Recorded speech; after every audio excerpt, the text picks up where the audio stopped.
Salam budaya, lestari budaya. Dari Kompleks Taman Budaya Yogyakarta, UPT di bawah Dinas Kebudayaan Daerah Istimewa Yogyakarta atau Kundo Kabudayaan, kita akan berbincang-bincang mengenai selayang pandang Taman Budaya Yogyakarta. Mungkin banyak sobat budaya yang sudah sering mendengar Taman Budaya Yogyakarta. Ada juga beberapa acara yang pernah dikunjungi, tapi barangkali belum mengenal lebih jauh apa dan siapa Taman Budaya Yogyakarta. Nah, pada siang hari ini kita akan bincang-bincang banyak dengan salah satu yang pejabat yang memang punya otoritas untuk mandigani Taman Budaya Yogyakarta. Dan kegiatan ini didukung oleh Dana Keistimewaan Daerah Istimewa Yogyakarta. Tadi seperti saya sebut ada yang mandigani yang sangat cocok untuk ngobrolin seputar Taman Budaya Yogyakarta. Ada Ibu Kepala Dinas Kebudayaan atau Kundo Kabudayaan, Ibu Dian Laksmi Pratiwi. Selamat siang, Bu Dian. Selamat siang, Mas. Selamat siang semua. Iya, salam budaya untuk semuanya, lestari budaya. Salam budaya, lestari budaya. Iya. Nah, di sini juga ada para pengajar di Taman Budaya Yogyakarta. Salah satu acaranya nanti kita akan singgung. Ada acara yang sangat menarik yang mungkin sobat budaya juga ada yang sudah tahu, ada yang belum tahu. Nah, yang belum tahu nanti akan lebih tahu dengan dua narasumber yang sudah ada di sini yang akan ngobrol-ngobrol banyak. Dan nama acaranya adalah Art for Children. Dan ini sudah lebih dari 1/5 abad loh acara ini. Jadi kalau belum mengenal sobat budaya itu kebangetan sekali. Nah, ini ada Ibu Dwi Winarsih, salah satu pengajar di Art for Children. Sudah berapa dasawarsa, Bu? Selamat. Dua dasawarsa. Beliau ini sudah sangat senior mengajar di Art for Children yang diselenggarakan oleh TBY. Dan juga ada Pak Mas Broto Wijayanto. Nah, beliau ini juga salah satu pengajar di AFC dan mungkin track record mengajarnya juga sama dengan Bu Win ya, Bu Win ya. Banyak itu. Oh, lebih senior Bu Win. Oke. Tapi lebih dari satu dasawarsa pastinya ya. Oke. Jadi sayang sekali kalau sobat budaya terutama di daerah istimewa Yogyakarta tidak mengenal keduanya. Nah, ini adalah pengajar-pengajar yang sudah konsisten mengajar di Taman Budaya Yogyakarta. Nama acaranya Art for Children. Tapi sebelum kita bincang jauh tentang Art for Children, kita akan bahas dulu tentang TBY. Nah, ini ke Bu Dian nih yang lebih cocok. Bu Dian, ya, siap menjawab, Bu ya. Nah, TBY ini kan orang taunya ada yang menyebut Windows of Yogyakarta. Lambangnya kan jendela. Ya, Bu. Nah, dan kita nggak tahu itu filosofinya seperti apa. Nanti mungkin Bu Dian bisa menjelaskan.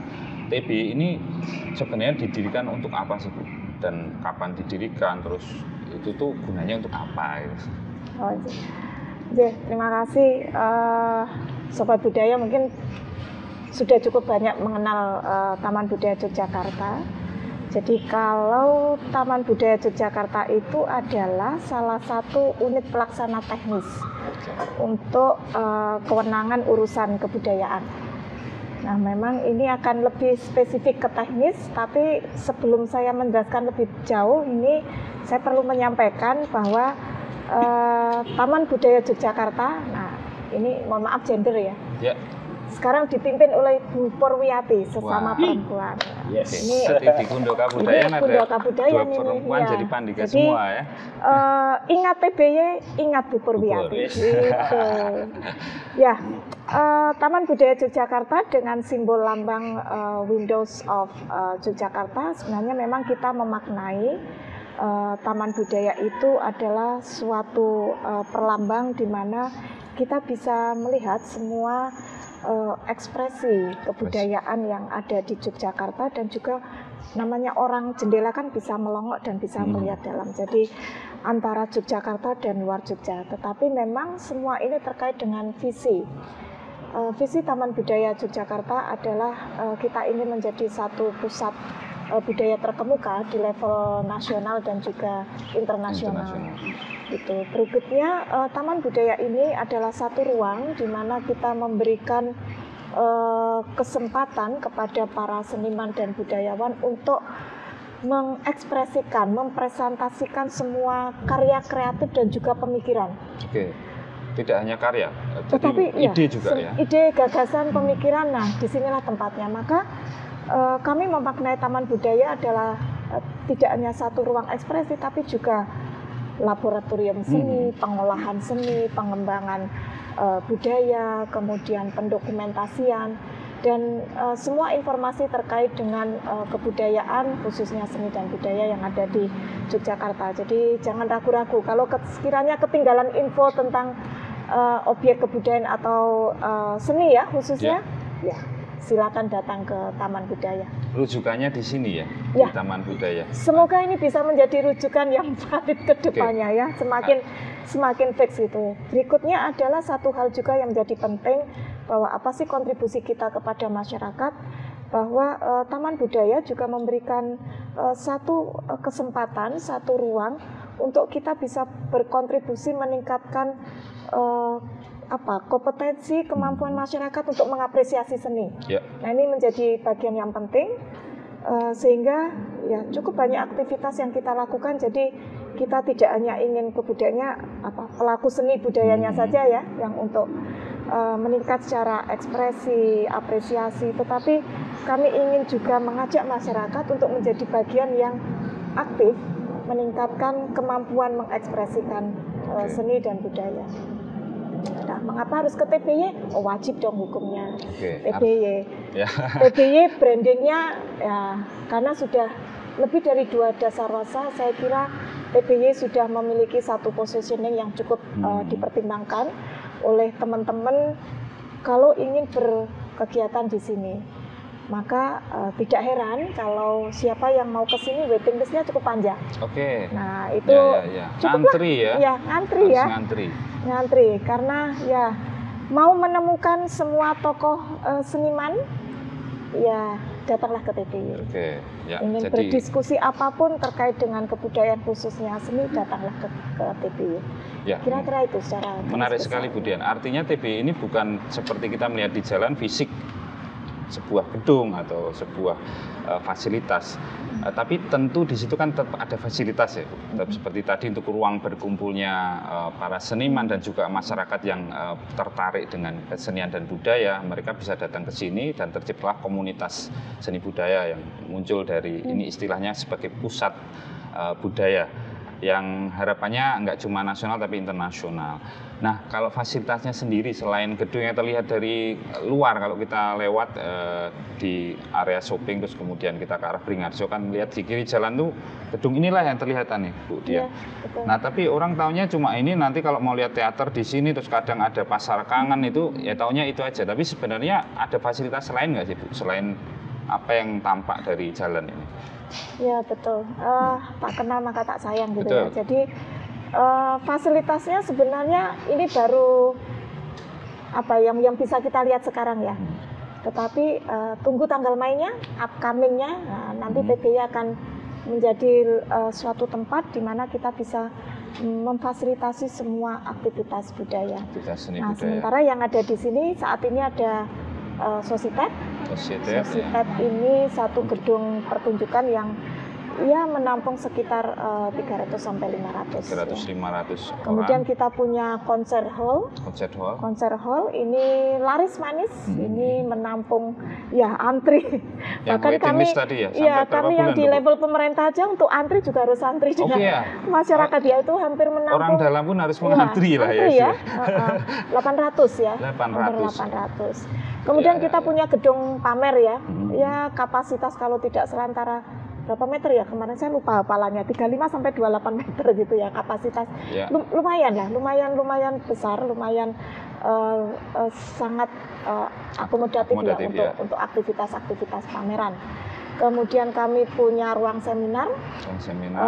Satu lagi mungkin yang tidak masyarakat belum terlalu tahu karena letaknya di belakang amphitheater. Mojok di dekat di belakang amphitheater ini memberikan satu alternatif suasana ruang yang berbeda untuk mengekspresikan suatu karya. Dia kan outdoor gitu ya, amphitheater, dan semua lini di halaman ini sebenarnya adalah bagian dari fasilitas yang bisa dipergunakan untuk semua aktivitas kebudayaan. Oke, jadi halaman. Kemudian peralatan, pelayanan-pelayanan yang kami siapkan untuk memuaskan keinginan mengekspresikan kebudayaan di Nah, kemudian, yang bisa datang ke Taman Budaya ini siapa saja sih? Semua orang apakah bisa datang ke sini nongkrong ngomongin seni dengan siapapun bisa datang gitu, dari usia berapa atau harus punya basic pendidikan seni atau bagaimana sih yang bisa main ke sini dan kemudian mengakses? Sebenarnya karena ini rumah kita semua ya, nggak ada batasan siapa yang harus ke sini. Ini welcome untuk semua masyarakat DIY, khususnya yang memang ingin mengetahui bagaimana seni dan budaya itu kemudian kita lakukan di DIY. Nah, memang ini unit pelaksana teknis, kalau induknya ada di Jalan Cendana di Dinas Kebudayaan. Tetapi ini adalah tempat di mana secara operasional pelayanan untuk masyarakat, seniman, budayawan, semua akademisi yang memang membutuhkan dalam proses-proses sesuai kebutuhan mereka, saya kira Taman Budaya siap untuk melayani semua itu. Jadi tidak sesuai dengan ketentuan yang berlaku tentunya. Jadi tidak terbatas ya Bu, harus syaratnya seperti apa. Bahkan anak SMA misalnya mau bikin pentas seni boleh ya di sini? Boleh, jadi memang ada ketentuan-ketentuan yang sudah diterapkan oleh teman-teman TBI, ada SOP-nya, ada pelayanan yang melalui aplikasi seperti itu. Jadi untuk bisa melihat, karena tugas kami adalah mengatur, memfasilitasi dan memberdayakan. Jadi bagaimana, ya itu tadi, asal ada pemberitahuan, kemudian ada ketentuan pendaftaran yang dilakukan, adalah bagaimana supaya semua pelaku yang ingin memanfaatkan TBY itu dapat terfasilitasi dengan nyaman. Jadi kami bisa mengatur secara enak gitu juga untuk memaksimalkan kualitas-kualitas tampilan yang mungkin akan diselenggarakan di sini. Nah, kalau pengen bikin acara di sini nih, masyarakat luar, masyarakat umum pengen bikin acara di sini, ada biayanya nggak Bu? Ya, sesuai dengan ketentuan unit pelaksana teknis, memang kami ada ketentuan retribusi untuk beberapa kebutuhan fasilitas gedung. Nah, itu buka saja di websitenya Taman Budaya di pendaftaran. Sobat Budaya, ini jadi Taman Budaya ini sudah menyediakan fasilitas pendaftaran secara online. Jadi bisa ditengok di tby.jogjaprof.go.id. Nanti bisa ditengok-tengok di situ apa tadi syarat yang disampaikan oleh Budian, apa saja syaratnya, siapa yang bisa pakai, dan yang jelas ada waiting listnya. Jadi nggak seenaknya bisa milih hari, karena yang pengen di sini banyak, nggak cuma 1-2 ya Bu ya. Jadi bisa bulanan itu malah ya. Sebaiknya berapa Bu kalau buat clue aja? Sebenarnya kalau 1 tahun sebelumnya saya 1 tahun sebelum. Ya Budian, tadi disampaikan ada waiting list. Sebenarnya clue-nya untuk masyarakat kalau pengen bikin acara sebaiknya mendaftarnya untuk menggunakan TBY ini seberapa lama sebelum acara? Ya kalau memang rencananya sudah siap, mending 1 tahun sebelum gitu ya. Luar biasa, berarti ya, waiting kalau listnya. Kalau agak turun-turun ya setengah tahun lah. Gitu. Dan ini ada liburnya nggak sih TBY itu Bu? Misalnya pas apa gitu, hari nggak boleh dipakai gitu?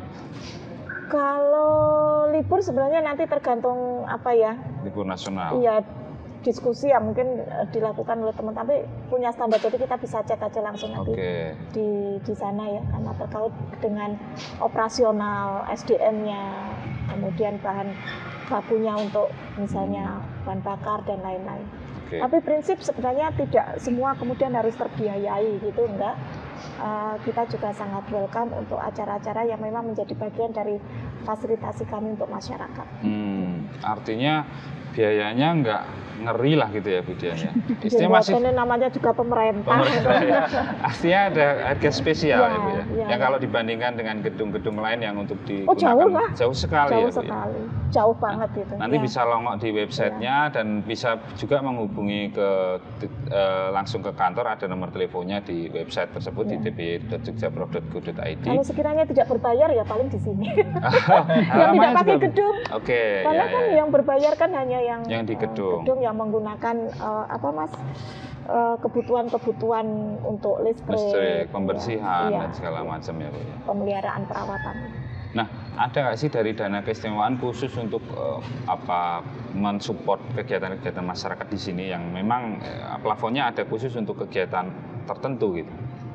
Ya memang kalau Taman Budaya kami semua menggunakan GAIS ya, semuanya. Jadi memang ini dikhususkan ini, dan satu lagi karena aktivitas Taman Budaya yang cukup diperhitungkan di tingkat nasional, tahun ini 2023 kami juga mendapatkan alokasi anggaran juga dari kementerian dalam bentuk DAK. Oke, juga, selain Danais ada dari kementerian? Ya, dari kementerian untuk pengelolaan dan untuk menguatkan berbagai aktivitas tersebut.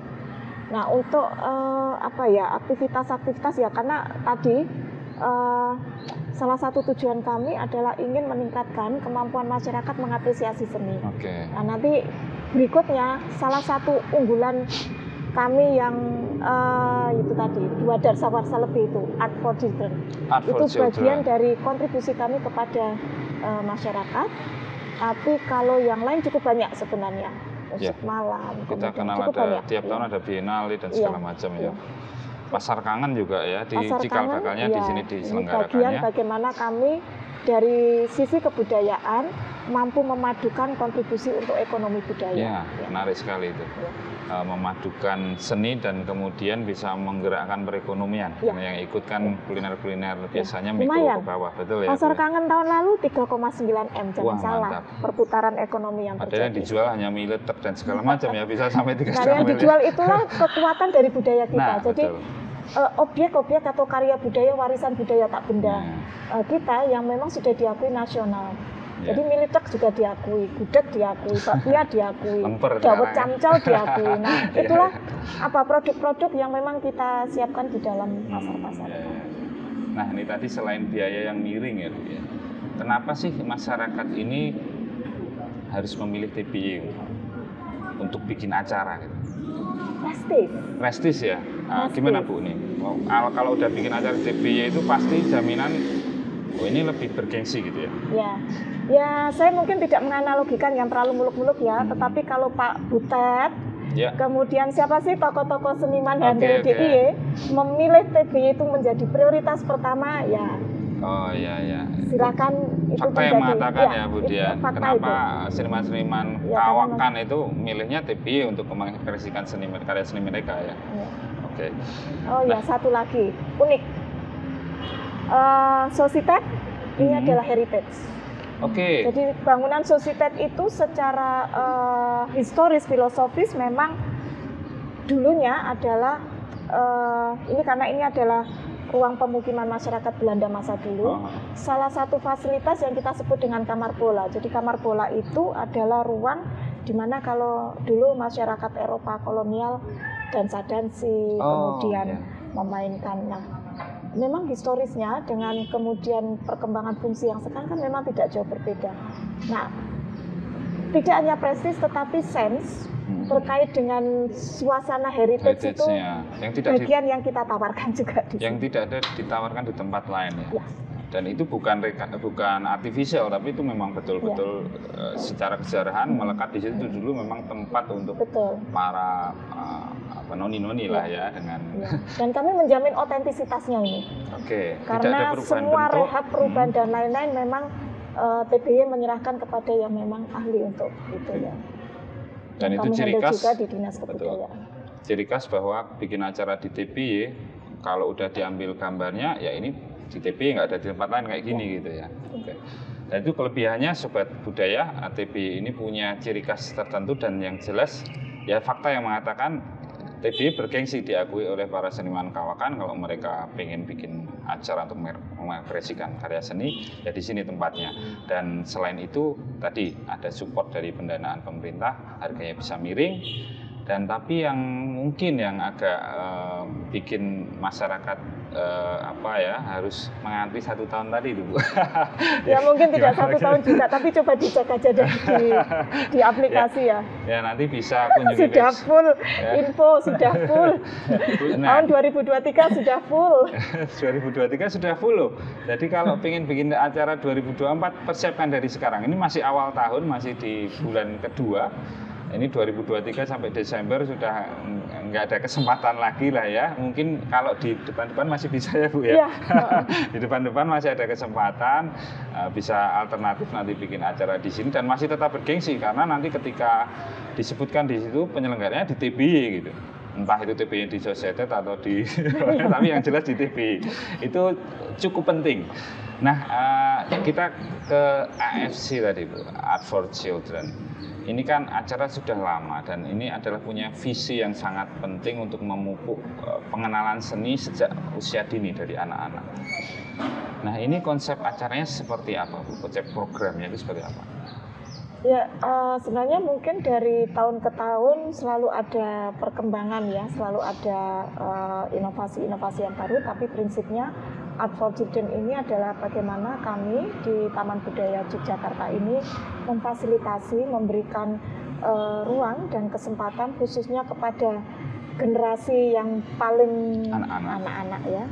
Anak-anak karena memang biasanya bibit-bibit unggul itu ditemukan diidentifikasi dari mulai di sini. Nah, kami memberikan satu ruang mereka mengenal, mendalami dengan beberapa tahapan tertentu, mungkin juga ada seleksinya. Iya, ada seleksi, ada kurasi bagaimana mereka mendaftar. Jadi kami siapkan semacam ruang pelatihan, kemudian instruktur untuk mempelajari 11 varian seni. 11 varian seni. 11 sampai 13 varian seni ya.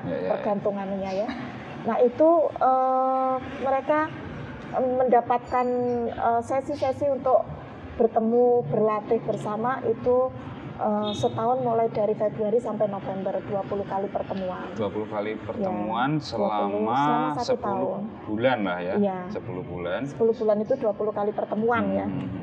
Selama itu kemudian kita juga menyiapkan satu sesi, satu agenda di mana hasil-hasil karya, hasil-hasil mereka melakukan ya dalam tanda petik pengenalan, pelatihan itu kemudian bisa diekspresikan.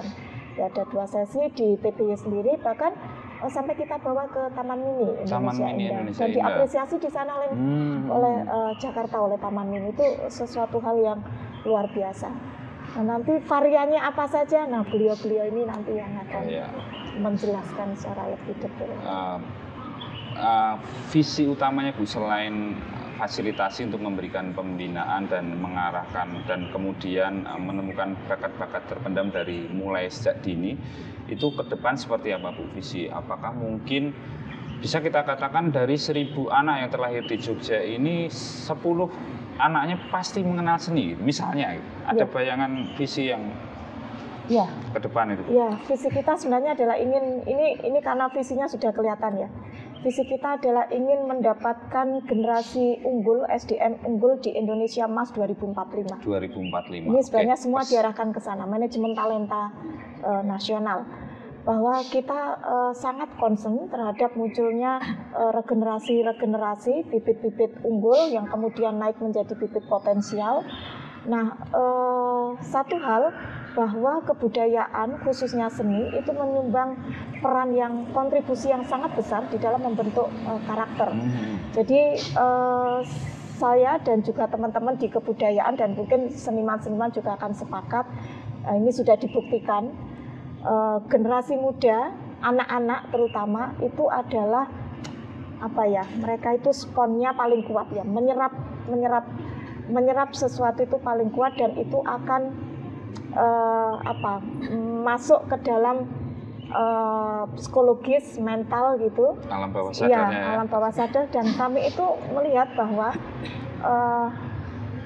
di dalam perjalanan mereka, kalau dari awal mengenal seni itu kok outputnya itu beda ya, outcome-nya itu lebih halus rasanya, lebih apa ya, lebih tenang jiwanya, dan itu secara emosional lebih terlatih ya. Dan itu sangat kita butuhkan di dalam dinamika dunia ataupun Jogja yang sangat kompleks saat ini seperti kekerasan, jalanan, anak dan lain-lain. Dan kita membuktikan bahwa anak yang mengenal seni seusia dini itu beda kayaknya, lebih welas asih, lebih halusnya. Nah, kita ingin memperbanyak hal itu sambil sekali merengkuh dayung 2-3 pulau terlampaui, kita mendapatkan generasi unggul di bidang seni budaya. Oke, jadi jangkauannya Sobat Budaya itu sampai 2045. Ini persiapannya sangat jauh, lebih dari 1/4 abad ini sudah dipersiapkan dari sekarang. Jadi mungkin ini para peserta AFC ini mungkin di 25 tahun ke depan menjadi seniman-seniman kondang ya, entah sih, kita juga nggak tahu ya, tapi harapannya seperti itu. Dan dia bisa menularkan pengalamannya mengikuti AFC ini ke generasi-generasi selanjutnya. Minimal menjadi pribadi manusia yang lebih baik. Minimal itu. Jadi mempersiapkan generasi emasnya dari sisi pengenalan seni, karena memang terbukti secara rasa, secara welas asih itu lebih punya empati, lebih mungkin ya Bu Dian ya, daripada anak yang sama sekali tidak mengenal seni. Nah, sebelum kita lanjut ke para pengajar AFC untuk lebih detail kita membahas tentang Art for Children di TBI ini, bagaimana proses-prosesnya, simak terlebih dahulu apa aja sih fasilitas yang ada di Taman Budaya Yogyakarta ini. Silakan.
Nah, itu tadi beberapa fasilitas di Taman Budaya Yogyakarta.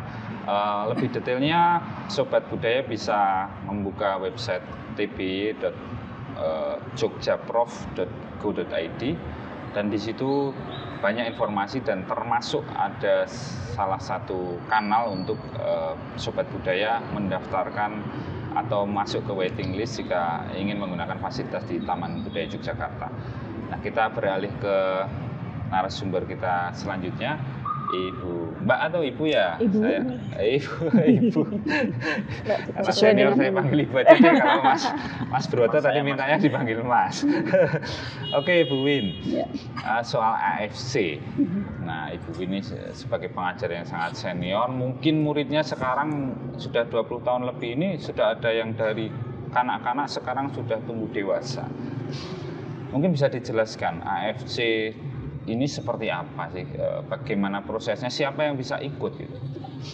Jadi AFC itu singkatan dari Art for Children, itu semacam komunitas yang mewadahi anak-anak untuk berkesenian, mengenal ya? seni, belajar seni, mempraktekkan seni, dan juga mempertunjukkan seni. Oke. Nah, yang bisa ikut tentu saja usia anak-anak. Kalau dari tiap kelas punya kriteria sendiri, tapi untuk kelas saya seni rupa kita bisa mulai dari umur 5 tahun. 5 tahun untuk seni rupa. Ya, jadi kita bagi sampai maksimalnya karena ini anak-anak ya, ringnya anak-anak.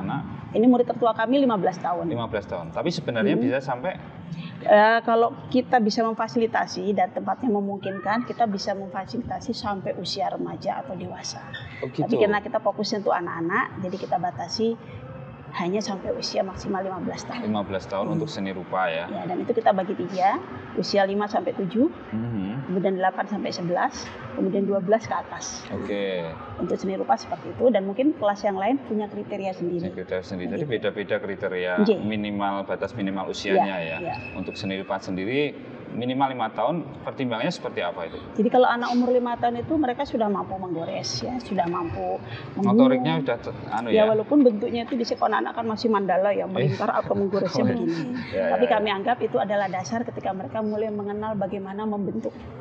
Walaupun kita arahkan juga untuk membentuk yang sederhana yang sesuai dengan kemampuan anak umur sekian. Tapi ketika mereka lebih awal mengenal warna, bentuk, komposisi dan sebagainya, itu mempermudah mereka untuk kelak bisa mengembangkannya sesuai dengan kapasitasnya masing-masing.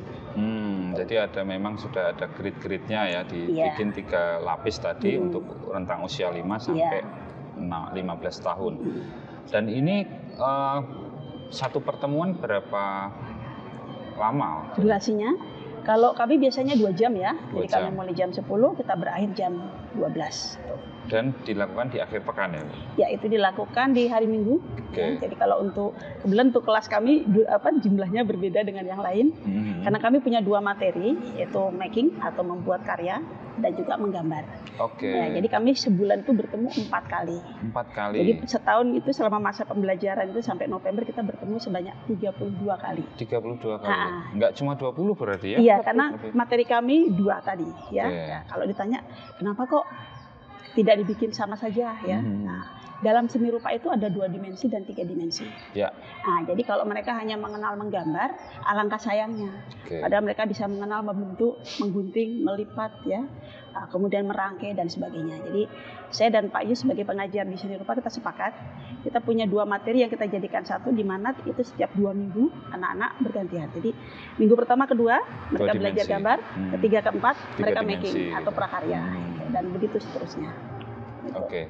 Nah ini ngelihat animonya nih, dengar-dengar yang daftar ini sampai ribuan ya. Betul ya, tahun ini ya. Padahal ini baru mulai istilahnya alarm pandeminya baru dilepas pertengahan 2022 gitu. Dan 2022 saya dengar juga pendaftarnya ribuan. Iya. Terus kemudian tahun ini juga masih ribuan lagi. Masih. Gitu. Nah, itu terus ini kalau dari 1000 ini yang diterima berapa sih Bu keseluruhan itu? Nah, kalau untuk hal ini mungkin tiap kelas berbeda ya. Saya melihat kondisi lokasi, areal, kita bisa menerima sampai 100. 100. Jadi pendaftaran untuk seni rupa waktu itu ada sekitar 205. Kami seleksi, kami hanya mengambil 100. Nah, tapi nanti juga ya kadang-kadang ketika anak sudah datang dan mereka juga punya keinginan kuat untuk itu, kita berat untuk menolak. Ya, jadi sayang kita juga sekali kelihatan bakatnya gitu ya. Jadi kita berusaha lihat semangatnya juga. Jadi kita berusaha gimana caranya selama masih mungkin ya. Kami tidak akan bersikap terlalu kaku, ya. Tapi nanti juga sharing dengan seleksi alam ya.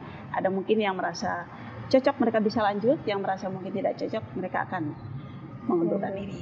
Jadi karena itu kita lebihkan juga kami tidak terlalu khawatir untuk masalah kapasitasnya. Jadi untuk seni rupa aja sudah 200 ya Bu? Iya, pendaftarnya yang. Dan itu pengajarnya ada 2 ya Bu ya? Pengajarnya 2 plus asisten 2. Oh gitu. Tanpa asisten sangat berat. Oke.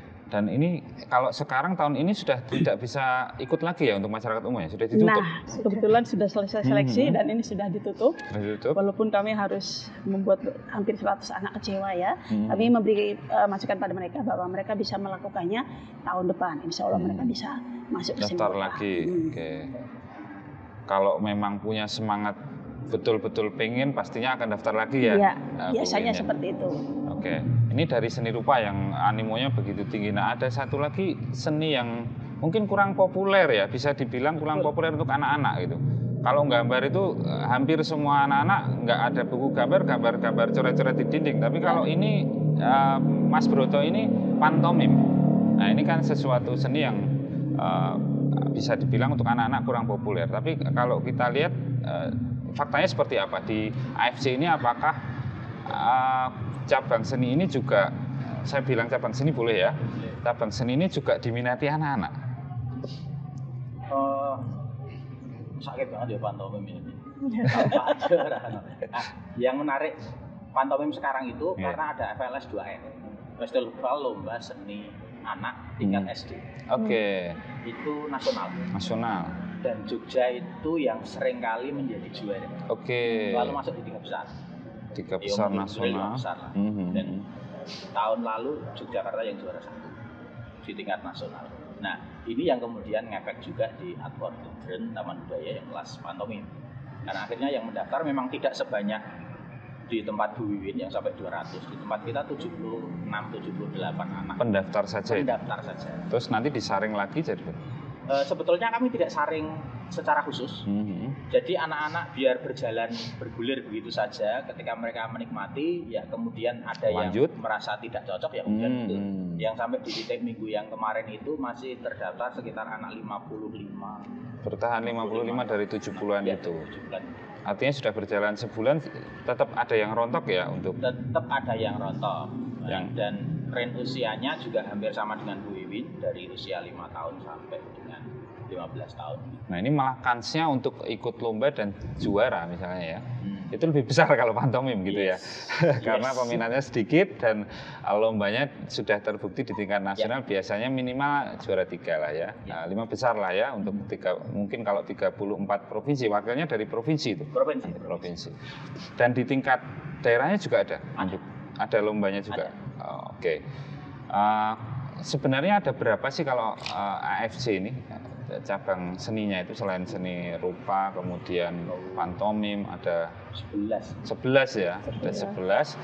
Dan itu juga bisa dilihat mendaftarnya dari website atau bagaimana cara mendaftarnya? Bisa langsung tanya di Taman Budaya. Langsung datang ke sini saja. Tapi tahun ini sudah ditutup ya, sayangnya ya. Sudah ditutup. Awal tahun. Ya. Jadi kalau ada yang sobat budaya yang berminat untuk mengasah bakat seni putra putrinya, bisa bersiap untuk tahun depan. Karena tesnya apa aja sih yang dipertimbangkan? Mungkin dari Bu Win, kalau mau menggambar atau reka seni apa tadi? Seni 3 dimensi. Itu apa yang dites dari anak itu? Jadi kalau untuk seni rupanya atau menggambarnya, yang kami tes itu adalah kemampuan untuk menggores. Menggoresnya. Jadi memang kita tidak mewarna, jadi hanya kami sediakan kertas, kemudian marker atau spidol, dan nanti ada ketentuan bahwa mereka akan menggores sesuai dengan ketentuan yang ada, atau biasanya juga kita akan lihat anak-anak yang tes itu umur berapa. Jadi nanti penilaiannya berdasarkan kalau anak umur sekian ini, kemampuannya sekian ini masih bisa ditoleransi. Gitu. Jadi untuk menggambar kita tidak mewarnai, tesnya hanya menggores atau membuat bentuk dengan marker. Jadi black and white. Nah, kemudian untuk prakaryanya itu kami menyediakan gunting. Nah, jadi dan ini kertas. Juga, gunting dan kertas kami sediakan. Mereka nanti bisa membuat origami atau kirigami. Jadi origami itu seni melipat, kirigami itu seni menggunting kertas. Tentu saja kami guiding di awal apa sih origami itu. Nah, untuk anak-anak itu kan biasanya untuk anak TK misalnya kita pakai bentuk sederhana, melipat gunung, hanya sudut ketemu sudut. Melipat bujur sangkar ya, bagian yang panjang ketemu panjang. Nah, tentu saja untuk anak yang sudah besar origaminya tidak sesederhana itu ya. Jadi nanti ada klasifikasinya juga berdasarkan usia gitu. Jadi tesnya juga lumayan ya, ada ring-ringnya juga ya. Karena kalau nanti mereka yang misalnya 5 tahun mereka belum bisa menggunting, itu juga nanti kita akan lihat kalau karena ini jumlah pesertanya banyak ya, jadi kami mungkin agak sedikit agak berat sebetulnya kami harus menyeleksi seperti itu. Tapi supaya adil dan fair ya kami mengutamakan yang memang sudah siap untuk bisa kami didik. Nah, kalau dari betul-betul dari nol yang mereka belum bisa apa-apa, mungkin kami kesulitan dengan jumlah sebanyak itu. Dan kasihan nanti tidak bisa mengikuti teman-teman yang lain ya. Jadi ini secara formulasi pengajaran sudah dipertimbangkan sedemikian rupa Dan mungkin ini pertanyaannya, Bu Win, bolehkah dari misalnya delegasi sekolah gitu, jadi apakah ini harus personal, orang tua mendaftarkan anaknya gitu, atau boleh dari TK ini atau RA ini mendaftar ini langsung, ini nih dari RA kami yang potensial untuk seni rupa itu 5 anak ini gitu, didaftarkan begitu, karena kan kalau biasanya kalau mendaftar dengan temannya itu kan akan fun, terus kemudian dia nyaman dengan istilahnya bestinya lah, besti di sekolahnya dibawa ke sini juga ketemu besti lagi, itu bisa konsisten belajar. Apakah ada kemungkinan seperti itu? Saya pikir lebih baik kalau mereka individual ya, justru mereka di sini bertemu teman baru, mengenal teman baru, mereka akan membuat sebuah persahabatan baru. Dapat besti baru ya. Juga kalau mengelompok seperti itu, kita tidak fair untuk anggota masyarakat yang lain. Misalnya dari TKA mengirim, kami punya 5 murid yang potensial. Nah, bagaimana dengan masyarakat umum yang jumlahnya banyak, yang semuanya juga punya keinginan yang sama. Jadi biar fair, individu kita buat seperti itu. Oke. Nah, ini kalau ini sih ada beberapa yang inline dengan pendidikan seni di sekolah ya. Kalau seni rupa itu ada pelajaran menggambar, kadang gambar bangun dan segala macam masih ada inline. Nah, kalau pantomim ini, Bu, ini kan dengan pendidikan formal ini agak berjarak gitu. Nah, apakah itu juga yang membuat minat itu beda dengan yang seni rupa atau bagaimana? Saya pikir bukan di situ persoalannya. Ya. Memang pantomim itu seni yang masih belum sepopuler yang lain memang. Sehingga ketika peminatnya sedikit, no problem. Dan kalau tadi di Bu Wiwin kemudian ada kriteria tertentu untuk menerima siswa, di kelas pantomim itu ada yang Down syndrome loh, Mas. Oke. Ada yang autis. Autis ikut. Bisa mengikuti? Bisa, karena kelas AOC itu inklusi. Oh, inklusi ya. Ketika gurunya sudah ready dan siap menerima teman-teman disabilitas, why not? Dulu ada asisten khusus, Pak Broto? Enggak. Karena kebetulan saya memang onsen di situ dan Mbak Wiwin juga berada di situ, sehingga kelas seni rupa dan kelas pantomim pun bisa menerima di Bandung. Tahun lalu ada yang bisa dulu ya, Pak. Di tahun ini kami juga ada murid yang difabel juga. Beliau tokoh-tokohnya, ortunya para difabel. Jadi sering backup kita di Disbud untuk kegiatan-kegiatan. Oke, jadi ini bisa dicatat nih Sobat Budaya bahwa kegiatan AFC ini adalah kegiatan yang sudah inklusi. Jadi apapun kondisi putra-putri Bapak Ibu bisa bergabung di program ini gitu. Jadi mereka tidak memandang bahwa secara fisik dan secara mental mereka harus 100% sama dengan anak-anak yang lain, tapi bisa berbeda, dan perlakuannya sudah jelas mereka punya perlakuan khusus ya, perlakuan khusus untuk itu. Jadi jangan khawatir nanti anak-anaknya di sini atau putra-putrinya yang ikut AFC ini kemudian merasa dianggap lain di sini, karena sudah mengikrarkan ini program yang inklusi.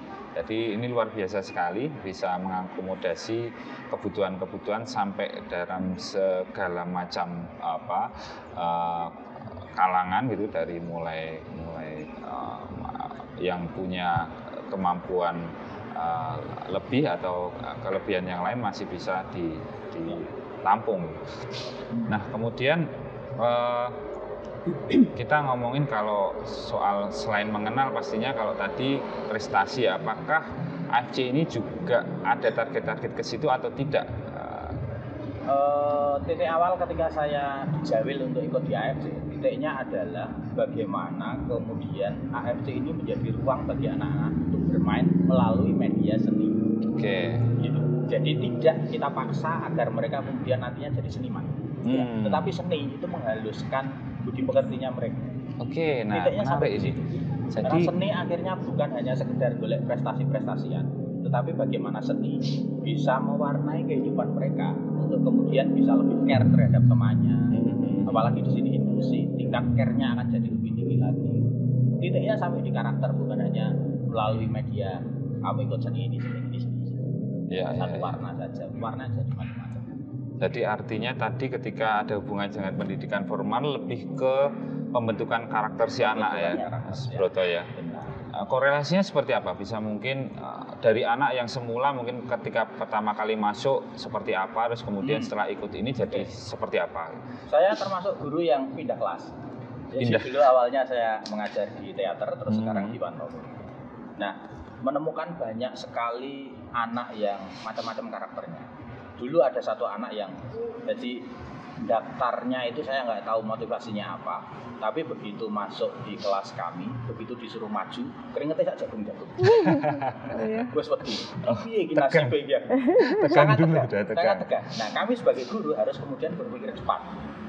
Dia tidak berani naik ke atas panggung, tak wale. Murid liane tak akan munggah panggung. Jadi di tempat menonton dewe tak kancani. Akhirnya sendirian. Akhirnya sendirian ditonton temannya dari panggung. Temannya di atas panggung. Nah, akhirnya lama kelamaan dia kemudian jadi pede. Dan alhamdulillah anak itu setelah 3-4 tahun di AFC terus keluar. Jangan sedih. Ketika anak itu keluar berarti dia berani memilih, saya akan memilih kemana. Waktu itu dia memilih, saya kepengen belajar badminton Pak. Jadi juara kan. Tapi titiknya adalah dia menemukan percaya dirinya di akhir. Dulu ada anak yang malu-malu. Alah penmajunya gini. Ketemu siapa memang. Sekarang dia jadi leader di sekolahnya. Dulu waktu di SMP dia jadi sutradara operet di SMP. Sekarang dia sudah kuliah. Artinya ilmunya dipakai lah ya. Akhirnya masih berlanjut. Dipakai. Yang lain tadi jadi pemain badminton tapi muncul percaya dirinya. Muncul percaya diri yang lebih tinggi. Titiknya akan bisa sampai berada di situ. Artinya tidak melulu harus orang tua itu mengikutkan AFC ini, bayangannya nanti anak saya ini jadi seniman, enggak ya? Enggak. Seperti yang Budian bilang tadi bahwa seni itu akhirnya bisa membentuk karakter yang berbeda. Orang yang sudah kena sentuhan seni itu ketika dia jadi pejabat dia akan memberi keputusan-keputusan yang berbeda. Lebih humanity, lebih bisa memperhatikan lingkungan dan sekitarnya. Itu kan apalagi terlebih sudah dibiasakan dalam pendidikannya modelnya inklusi ya, bisa menghargai perbedaan dari situ ya. Mungkin Bu Win bisa menambahkan soal ini, soal pengalaman pembentukan karakter anak yang sudah mengikuti AFC tadi. Ya, jadi waktu ya seperti yang disampaikan Pak Broto tadi ya, bahwa ketika awalnya mereka kan masih mengelompok dengan yang mereka kenal ya. Tapi ada beberapa ada beberapa tugas dari kami yang memang itu mengharuskan mereka berkumpul. Jadi tugas itu misalnya buatlah gambar dengan ukuran sekian. Harus kerjasama semuanya. Kalian harus diskusi, kalian akan gambar apa. Jadi nggak bisa keputusan itu diambil sepihak. Mereka akan bicara, ya ada pertentangan, sampai ada ketemu kata sepakat. Dalam kata sepakat itu pasti sudah terbentuk ikatan kan, ikatan kita kawan. Dan nanti ada yang satu tanpa diperintah mereka sudah, karena dia posisinya sepertinya kayaknya kok bisa memutuskan, bisa mengatur teman, dia memposisikan sebagai leader dan teman-temannya tidak keberatan. Nah kemudian dia mengarahkan dan seterusnya. Jadi suasana pembelajaran di AFC ini juga membentuk anak-anak ini menjadi teman dalam skup yang luas, bahkan bukan hanya dari kelas sendiri ya. Kita juga lintas kelas. Nah, jadi misalnya mereka selesai di sana kemudian datang ke tempat kami. Nah, temannya sedang menggambar. Ya, mereka bisa ngobrol di situ, gambar apa, bagaimana dan seterusnya. Nah, dan juga sebaliknya. Jadi akhirnya ruang besar Taman Budaya ini membuat mereka memiliki perkawanan yang jauh lebih luas dan juga memahami banyak hal yang lebih luas pula. Itu salah satu bentuk dari bentuk dari apa yang mereka lakukan di sini ternyata memberi manfaat yang tidak sekedar mereka mengenal seni, tapi juga mengenal kehidupan yang lain. Tadi pentingnya bagaimana berkolaborasi, bekerja sama itu yang mungkin tidak dibayangkan dari mengikuti AFC. Anak-anak punya sense untuk itu untuk bisa terlatih untuk well organized untuk dirinya juga. Menarik sekali ini dan bagaimana kegiatan di Art for Children ini yang sudah berlangsung di Taman Budaya Yogyakarta bisa disaksikan di video berikut ini. Salah satu agenda budaya yang rutin digelar TBY dan dikhususkan bagi anak-anak adalah Art for Children yang disingkat AFC. AFC sendiri merupakan ruang pengembangan kemampuan anak melalui aktivitas seni. Ruang ini diharapkan mampu memberikan pengalaman pada anak untuk mengekspresikan dirinya. Latar belakang dibukanya ruang bagi anak-anak ini didasari oleh kenyataan bahwa ruang berkesenian bagi anak sekarang ini sangat terbatas, terutama ruang yang menempatkan anak sebagai subjek dalam berekspresi. Sejak kelas 1 SD, karena di sini kita bisa diberikan pembelajaran dalam hal bernyanyi, Karena acaranya menyenangkan, mengasah bernyanyi agar lebih baik lagi. Semoga bisa berlangsung terus gitu, sampai tahun-tahun ke depan. Putri, udah dari kelas PAUD, kelas 4. Ya karena kan suka banget ya, pertama kan vokal, terus ikut tari, nggak suka, terus ikut vokal lagi, langsung teater ini. Capanya sih jadi penyanyi, kalau nggak ya jadi pemain sinetron gitu. Caca, mungkin sejak kelas 3. Sekarang kelas 4, karena seru, banyak teman teater. Karena seru, ketemu teman-teman, terus belajar hal-hal yang Caca belum bisa. Pengen jadi penyanyi. AFC merupakan salah satu upaya dari Taman Budaya Yogyakarta untuk melestarikan budaya Indonesia. Kegiatan AFC tidak semata mengejar keahlian seni anak secara teknis semata, namun lebih kepada tumbuhnya kecintaan anak terhadap kebudayaan secara luas. Selain itu, di dalam AFC, anak diberi ruang kebebasan untuk mengolah daya imajinasi dalam membangun fantasi berkesenian, bersifat imitatif, improvisatoris, dan eksploratif.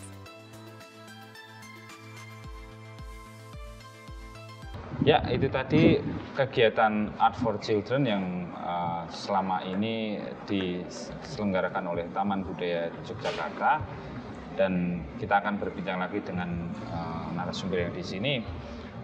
Salah satunya adalah AFC ini kan sudah berusia lebih dari 2 dasawarsa, dan pastinya sudah mencetak generasi-generasi yang mungkin tidak semuanya jadi seniman, tapi bisa jadi ini adalah titik awal untuk membentuk karakter masyarakat di daerah istimewa Yogyakarta ini punya karakteristik khusus.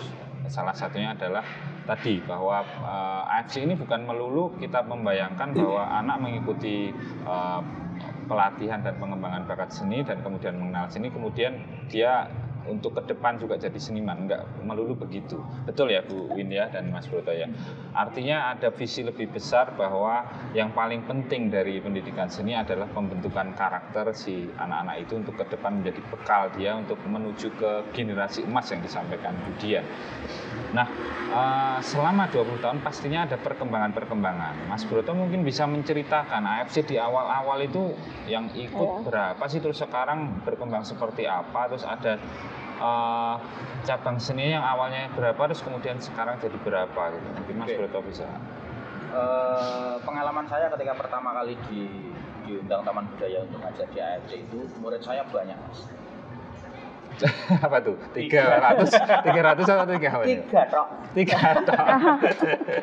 3 saja. 3 saja. Ya, kelas awal mengampu kelas 3 anak. Sekarang teater itu ya, belum ya, pantomim teater. ya. Yang kemudian sekarang teater itu muridnya ada 150-an. Kalau udah banyak ditinggal gitu ya sama Mas. Mas. Saya cari yang sedikit lagi. Okay. Tantangan baru lah Mas Broto, ini menarik. Mencari tantangan baru. Jadi pantomim terus awalnya sekitar 17-20 dulu. Tahun ini kemudian melonjak jadi 76. Ya, dan itu perubahannya saya pikir dasar, karena kalau tadi anak yang saya sebut Down syndrome itu, dia ikut saya dari kelas teater, kemudian saya pindah di pantomim, dia ikut pantomim. Dia nyaman. Karena bisa jadi karena titiknya kemudian anak itu nyaman dengan gurunya. Ada yang seperti itu, diikuti terus. Kalau yang dulu di awal-awal itu justru ada yang pindah-pindah kelas. Murid saya itu dulu juga dari kelas vokal, kelas tari, akhirnya pindah teater, terus memungkinkan itu ya? Dulu sangat memungkinkan, tapi sekarang karena tingkat kepadatannya tinggi, peminatnya banyak, sehingga ketika melakukan itu ya harus melakukan tahun depan lagi. Tidak bisa di tahun ini. Kalau dulu pindah-pindah, sampai akhirnya setiap kali ketemu sesama pengajar kita diskusi, anak itu dulu di kelasmu piye.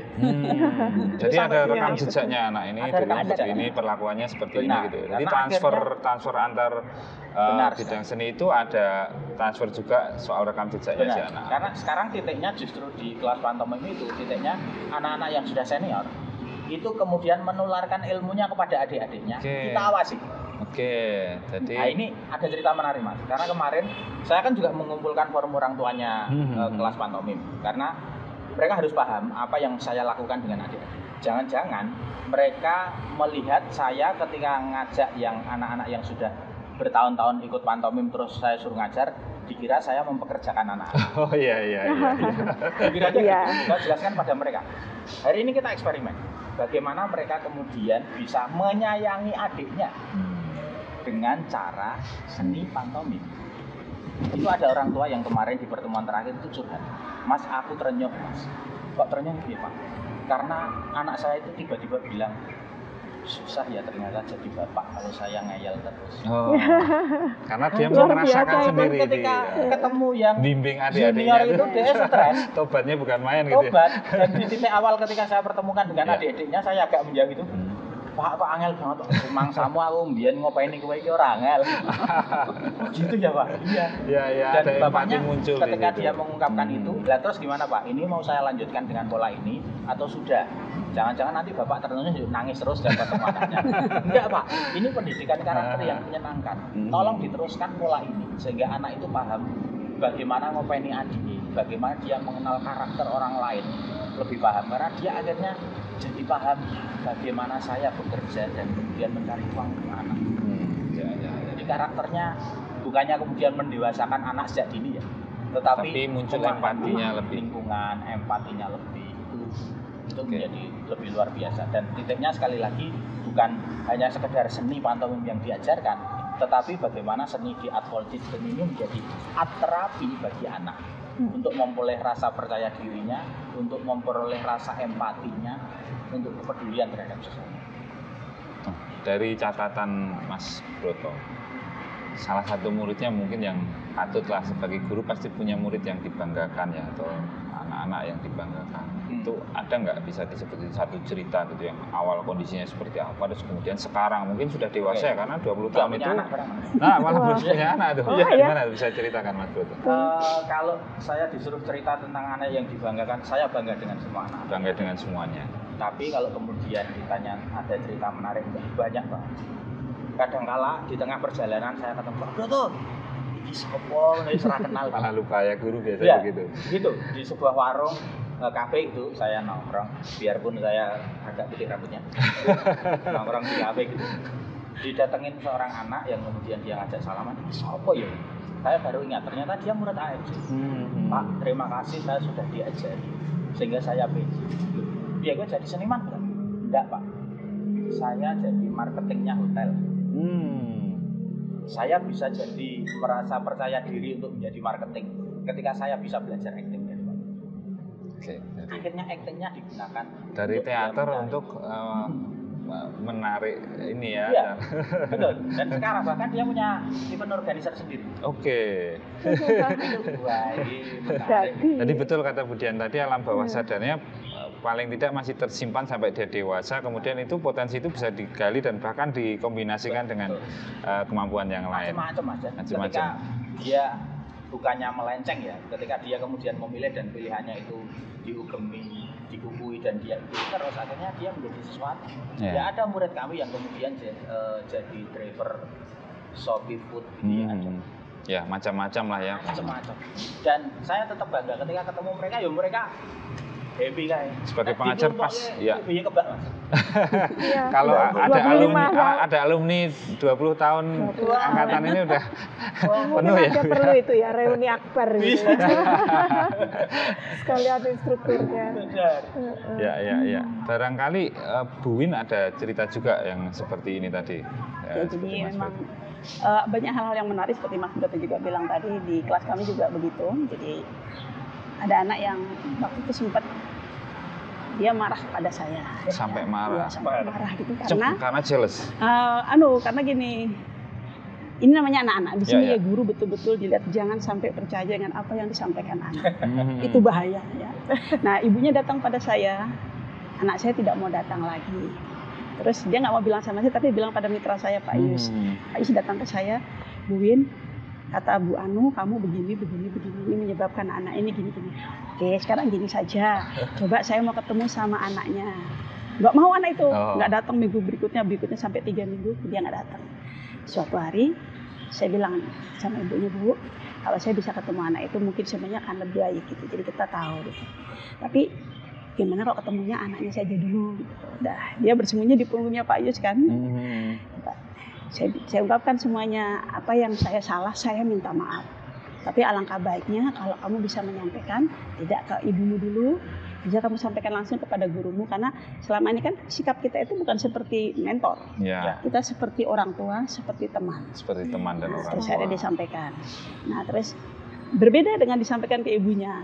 Itu makanya ada manipulasi informasi. Nah itu yang bahaya ketika orang tua tanpa check and recheck kemudian ngeblame. Makanya akhirnya saya ketemukan semuanya. Jadi maksudnya ibu tuh nggak begitu. Jadi saya pun tidak ada inisiatif untuk mengatakan, nah kamu ngomong bohong ya.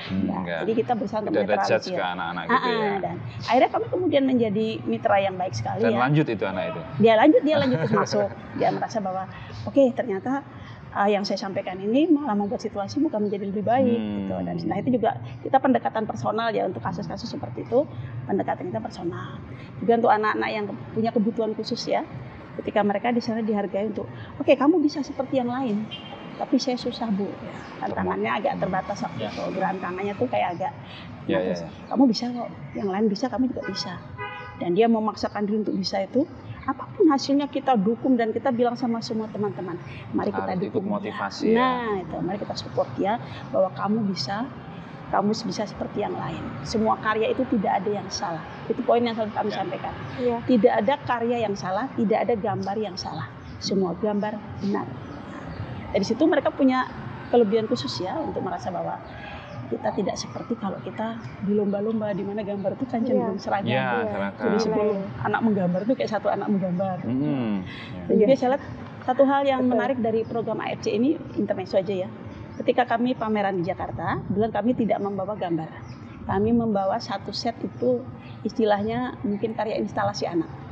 Nah, itu Taman Budaya dari Sabang sampai Merauke Bu itu datang karena kita minta ruang sama Galnas, bukan minta dinding. Mereka bilang seandainya saja program seperti ini bisa diadopsi oleh Taman Budaya di tempat kami. Dia ngomong dari Manado sama dari Papua. Nah, jadi mereka juga bilang, kok ada ya di Jogja taman budaya seperti ini. Nah, sementara di tempat kami, ya mungkin taman budaya itu hanya memfasilitasi seperti kegiatan penyelenggaraan kegiatan untuk orang dewasa, mungkin pertunjukan teater, mungkin apa-apa dan apa. Nah, ini salah satu pengalaman bahwa ketika kita mampu memberi contoh dan itu membuka wawasan mereka juga, taman budaya juga bisa untuk anak-anak. Nah, pasti kan tiap daerah juga ada tokoh seni yang pasti aware ada pada anak-anak kan, gitu. Kira-kira seperti itu. Nah ini tadi yang belum dibahas. Kalau ikut AFC ini harus ada biaya yang dikeluarkan orang tua nggak sih? Tidak, semua free. Semua free. Ini catat Sobat Budaya. Jadi kalau sudah ikut seleksi dan dinyatakan layak bisa mengikuti AFC, tidak ada perlu membayar satu peser. Sama sekali tidak. Semua alat-alat menggambar semuanya, dan segala macam sudah. Kecuali alat-alat mereka ada alat standar yang harus punya. Nah, tapi berikutnya untuk making ya kerasaya prakarya itu semua kami sediakan. Kertas-kertas yang digunting jadi nggak harus beli sendiri ya. Tapi kalau untuk pewarna seperti itu bawa sendiri. Itu masing-masing harus punya. Nah mungkin kalau yang pantomim begitu juga harus punya wajah. Dan bisa berekspresi gitu. Cocok. Syarat wajib. Nah, kalau make upnya untuk itu di sini. Oke. Ya. Taman Budaya dengan dana S-nya itu kemudian menyediakan banyak hal. Jadi orang tua tinggal ngajak anaknya ke sini. Tinggal konsisten mau menyediakan waktu untuk ngantar ke sini. Dijamin anaknya sudah berubah lah ya, pastilah ya, nggak mungkin nggak berubah karena masa sih sampai 2 jam di sini pulang-pulang nggak ada perbedaannya.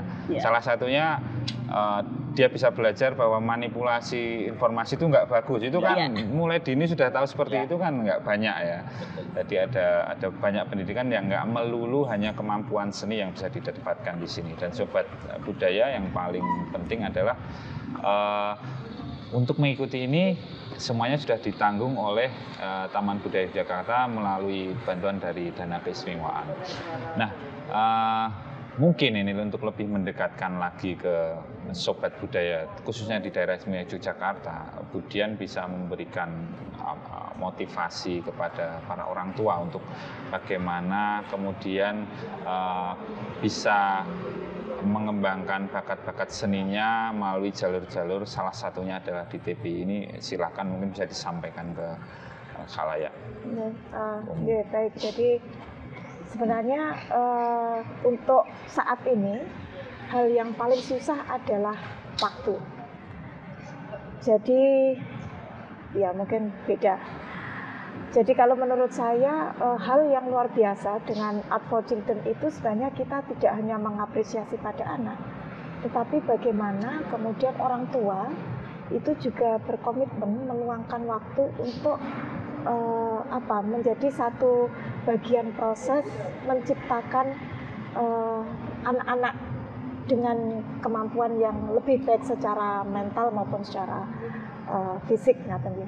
Nah itu kami melihatnya adalah bagian yang sangat penting di mana kemudian ketahanan keluarga itu muncul. Anak itu tidak akan muncul seperti ini kalau orang tuanya tidak support. Ya. Nah itu menjadi bagian yang penting. Jadi inilah privilege lebih yang nanti akan Bapak Ibu dapatkan ketika mengikuti Art for Children. Jadi ini yang kemudian kami tawarkan. Nah, kemudian kami juga berpikir ke depan bahwa gerakan-gerakan, ya saya sudah menyebut ini sebagai satu gerakan budaya ya. Gerakan budaya. Gerakan budaya, dia tidak perlu gebiar yang kemudian seperti festival semalam selesai, tetapi ini rutin dan kemudian konsisten. Itu yang penting. Karena begitu kita bicara tentang karakter dengan tata nilai, baik itu anak dan orang tua, ya itu adalah bicara sesuatu. Ya, ini adalah sesuatu agenda senyap gitu ya, tetapi investasinya itu tidak kemudian berapa, kemudian dapat apa, menang apa, itu tidak. Investasinya adalah jangka panjang gitu ya. Kepercayaan diri, kemandirian itu kita melihat itu terbukti.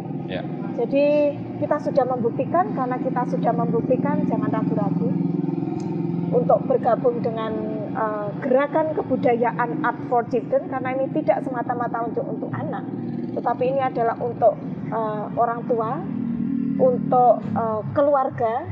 Jadi malah kayak gerakan keluarga gitu ya. Tetapi dari sinilah kita membentuk suatu peradaban yang lebih baik khususnya untuk DIY, sehingga memang kemudian kami menyiapkan taman budaya di masing-masing kabupaten kota. Yang siap sekarang adalah Taman Budaya Gunung Kidul dan Kulon Progo untuk kemudian mengadopsi aktivitas atau agenda-agenda yang sejenis seperti ini. Karena saya kira Taman Budaya sendiri tidak akan mampu. Semakin banyak jejaring, semakin banyak mitra yang kemudian bisa menggerakkan ini. Saya kira generasi emas kita akan semakin banyak muncul di 2045, dan saya juga lagi terpikir ini diskusi dengan Bu Kepala TB dan juga teman-teman di Dinas Kebudayaan, dan ini juga kami diskusikan dengan para instruktur dan juga teman. Mungkin tidak ya ke depan gerakan-gerakan Art for Children ini mobile gitu ya, tidak hanya muncul dari taman budaya, tetapi ini menginspirasi untuk gerakan-gerakan komunitas lain dengan ruang dan ekspresi yang mungkin berbeda sesuai dengan kondisi sekarang. IT itu luar biasa gitu ya. Bahwa media-media online itu sebenarnya sangat efektif juga untuk bagian-bagian dari konsep Art for Children. Saya kira itu, jadi jangan ragu-ragu, bergabung saja menuju ke generasi emas 2045 melalui Art for Children Taman Budaya Yogyakarta. Itu tadi pesan dari Bu Dian, jangan ragu-ragu bahwa ini hubungannya sangat banyak, enggak cuma membentuk karakter, tapi juga hasilnya sampai ke membentuk ketahanan keluarga. Karena dari generasi yang tercipta dengan karakter kepribadian yang bagus, nanti juga akan tercipta keluarga yang berkualitas juga. Barangkali itu benang merahnya bagaimana sebuah gerakan budaya Art for Children ini menaruh harapan yang sangat besar nanti menghasilkan generasi emas di 2045. Barangkali sampai di sini perjumpaan kita podcast untuk bincang-bincang selayang pandang tentang Taman Budaya Yogyakarta. Semua informasi soal Taman Budaya Yogyakarta bisa Bapak Ibu atau Sobat Budaya semua dapatkan dengan mengunjungi website di tby.jogjaprof.go.id atau berkunjung langsung ke kompleks Taman Budaya Yogyakarta. Sangat terbuka dan tidak kenal waktu. Kadang malam juga Bapak Ibu bisa main ke sini. Ada kantinnya, ada segala macam. Pokoknya asik lah di Taman Budaya Yogyakarta. Yang belum pernah main-main ke sini, coba deh main-main ke sini. Sampai di sini podcast siang hari ini. Sampai bertemu di obrolan-obrolan lainnya di waktu-waktu mendatang. Terima kasih kepada Budian dan Bu Win dan Mas Broto. Nanti di lain waktu kita bisa ngobrol lebih banyak untuk bisa menularkan beberapa semangat-semangat positif kepada masyarakat. Terima kasih, sampai ketemu lagi.